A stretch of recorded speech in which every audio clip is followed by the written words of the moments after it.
Sa videong ito, ituturo ko sa inyo ang step-by-step process kung paano kumuha ng Tax Identification Number or TIN number gamit ang Online Registration and Update System or mas kilala sa tawag na OROS.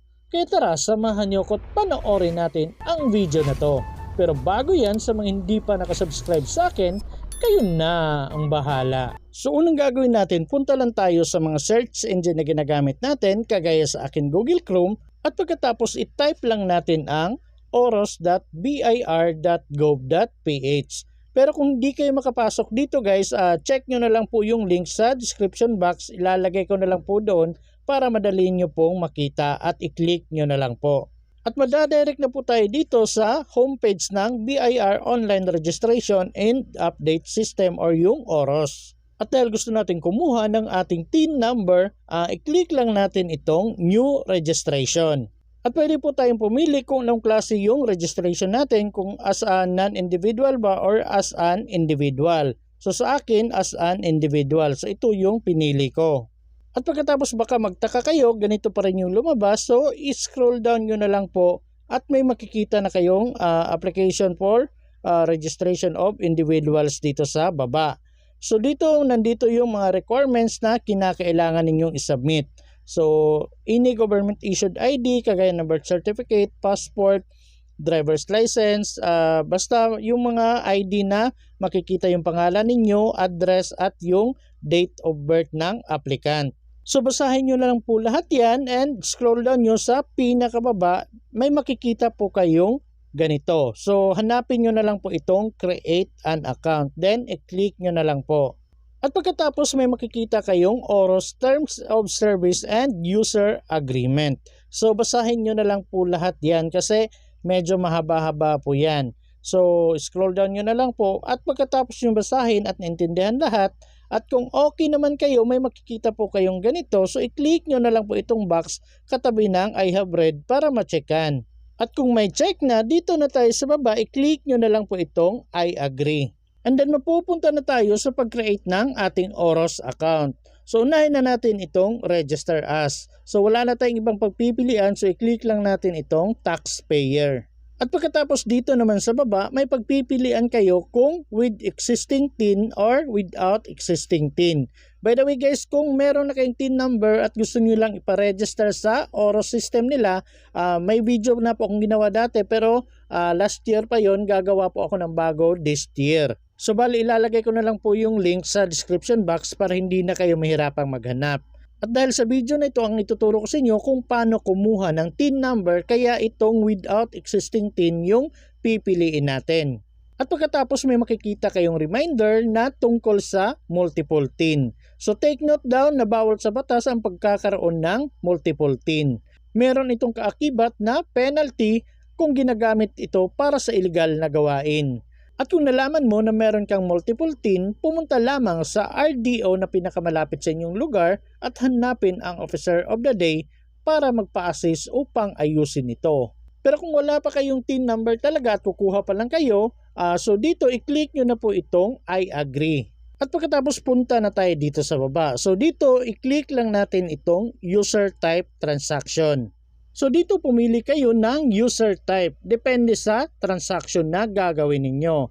So for example, kung kayo ay foreigner, needing a TIN, just select get TIN for foreign national. At sunod, kung gusto niyo mag-register as professional tulad ng magpa-practice ng profession nila, tulad ng engineer, doctor or abogado, piliin ang register as business professional. At para naman sa mga magpapatayo naman ng negosyo tulad ng online sellers, merchandisers, retailers, or manufacturers, piliin naman ang register as a business single proprietorship. At kung ito naman ay combination ng professional at business owner, piliin ang register as a business as professional and single proprietorship. At next, kung kayo naman ay employed at kailangan ng TIN number para makapag-transact sa government agencies, or pagbubukas ng bank account o di kaya walang TIN pero nangangailangan ng TIN tulad ng pagbebenta ng lupa na may capital gains tax, piliin natin itong Get TIN for Filipino Citizen or EO98. At last, para sa mga OFW or OCW, na mag-a-apply ng TIN, piliin lamang itong panghuli. Pero sa video na to, ang pipiliin ko ay itong Filipino Citizen or EO98. At kung nakaselect na kayo ng user type, so i-click nyo na lang po itong OK.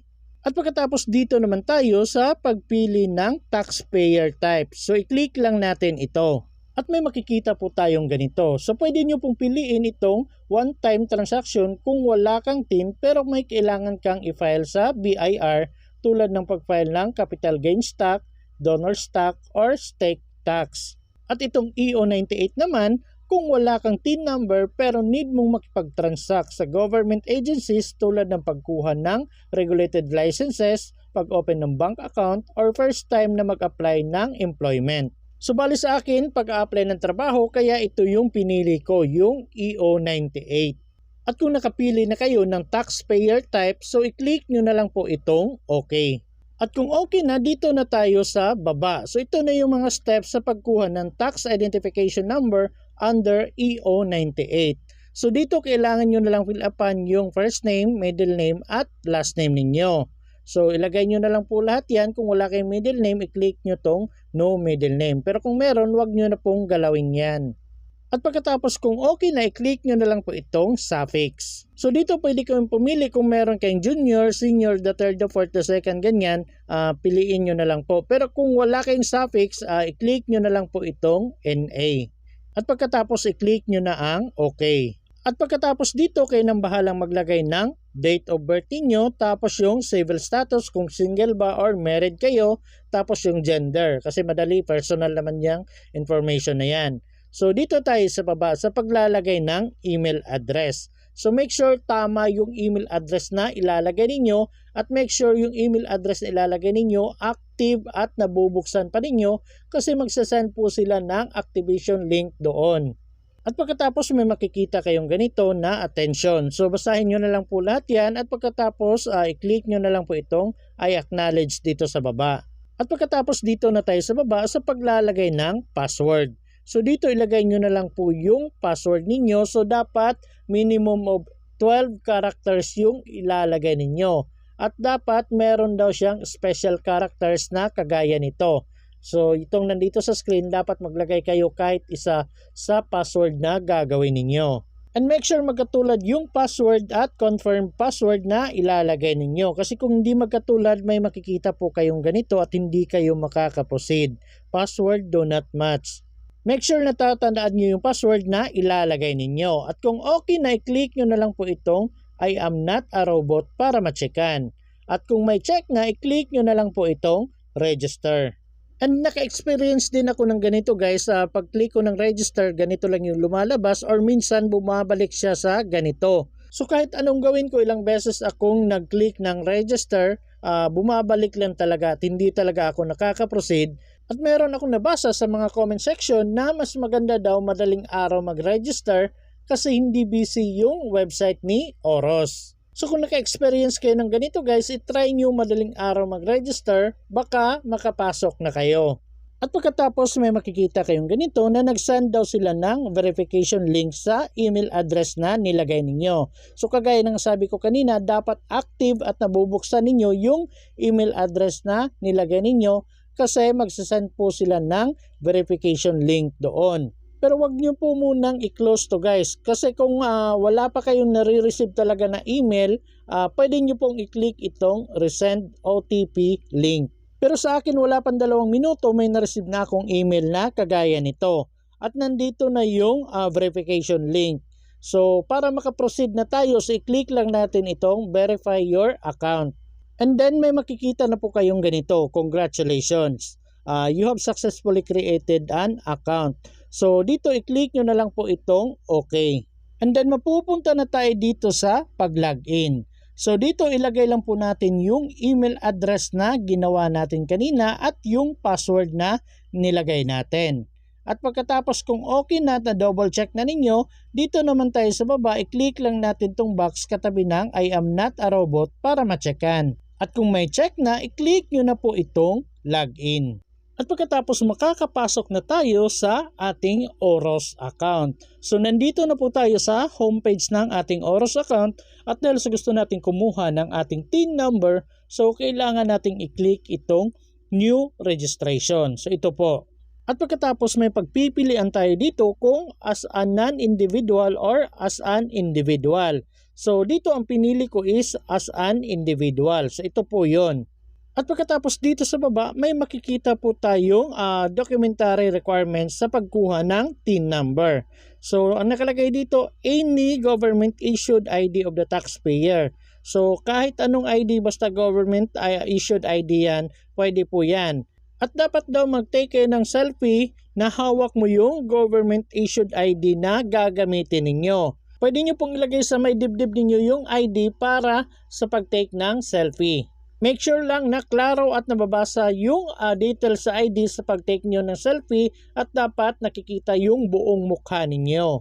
At para sa mga kasado na, kailangan ng marriage contract. Tapos para sa mga representative, kailangan ng special power of attorney. Tapos dapat merong government issued ID na ipapakita yung authorized representative.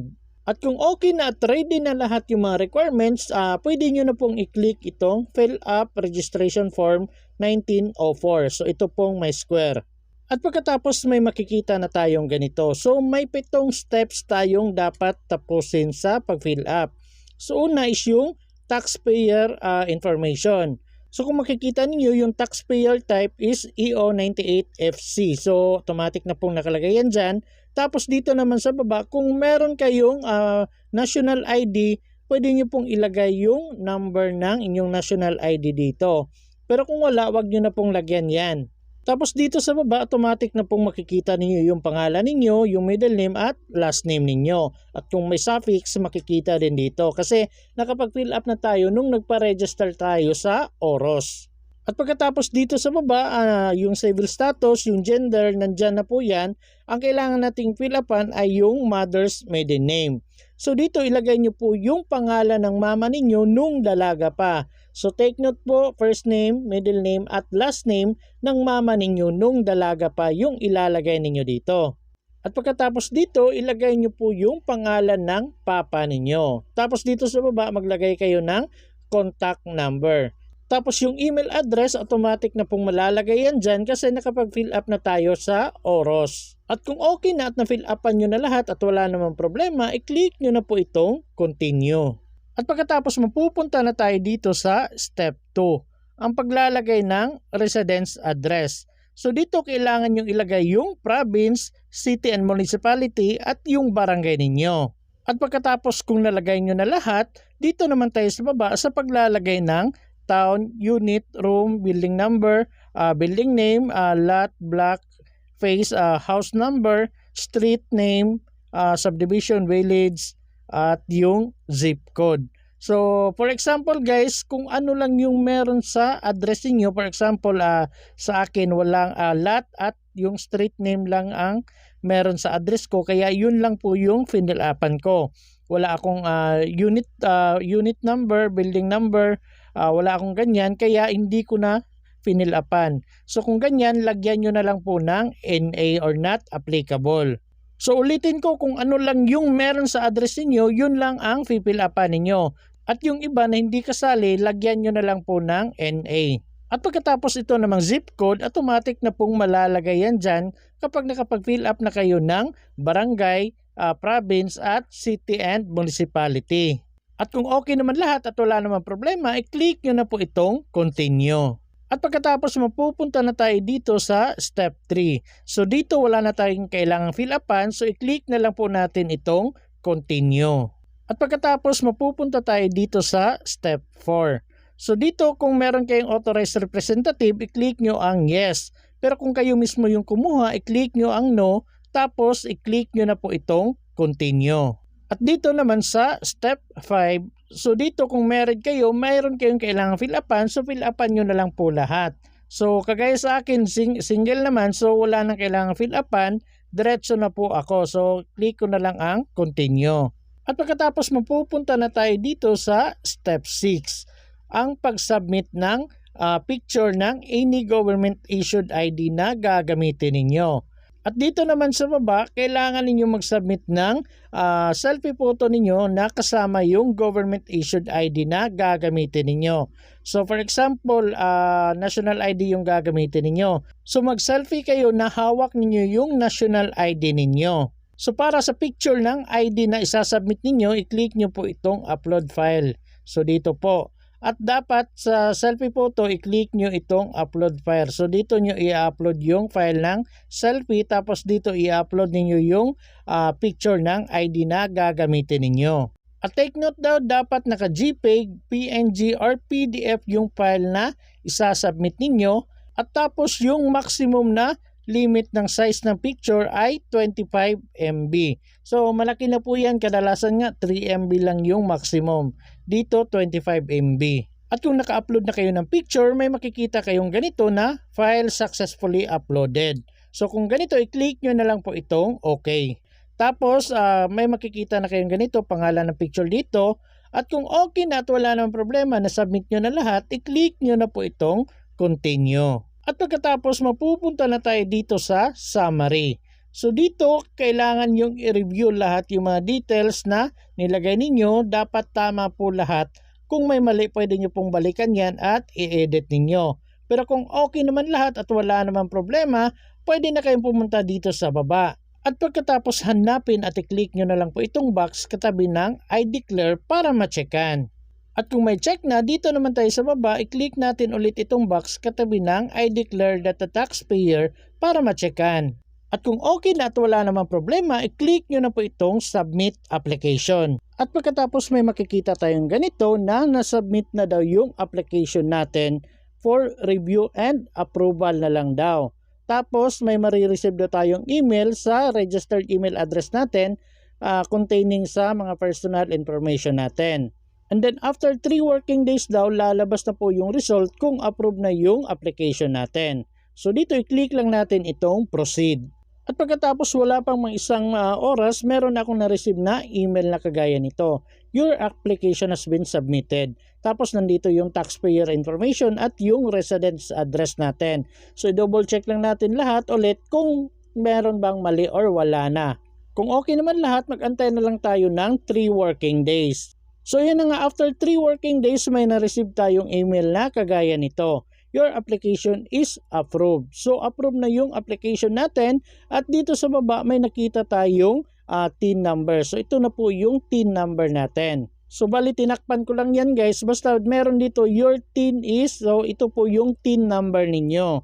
So para sa mga nagtatanong paano daw kung wala silang na-receive na email after 3 working days. So kung wala talaga kayo na-receive, pwede nyo pong i-check sa spam folders ng inyong email address, baka nandun lang po yung email. Pero kung wala talaga kayong na-receive, mas maganda pumunta na lang kayo sa pinakamalapit na branch sa inyong lugar.